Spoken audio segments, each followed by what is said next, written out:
ભરૂચ જિલ્લાના વાલિયા તાલુકામાં ચોરી થયેલી સોલર પ્લેટ અને કોપર વાયરના જથ્થા સાથે પોલીસે 3 લોકોને ઝડપી લીધા હતા.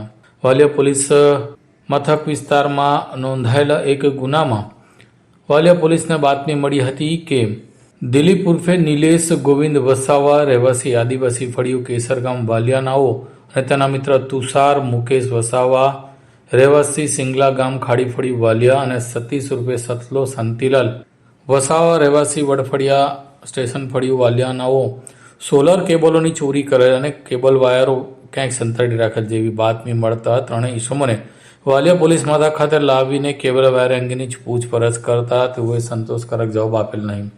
જો કે પોલીસ પૂછપરછમાં અંતે તેઓ ભાંગી પડેલ અને પોલીસ પૂછપરછમાં તેમણે જણાવેલ કે તેઓ દ્વારા કોપર વાયર સહિતનો સામાન ચોરી કરેલ છે અને તે અંગેના 2 ગુના વાલિયા પોલીસ મથકમાં નોંધાયા છે. પોલીસે 1,52,800 રૂપિયાનો મુદ્દામાલ કબજે કર્યો છે. પોલીસે દિલીપ વસાવા, તુષાર વસાવા અને સતીશ વસાવાની ધરપકડ કરી છે, જ્યારે વોન્ટેડ આરોપીમાં સુજીત વસાવા અને સંતોષ વસાવા નાઓને વોન્ટેડ જાહેર કરવામાં આવ્યા છે.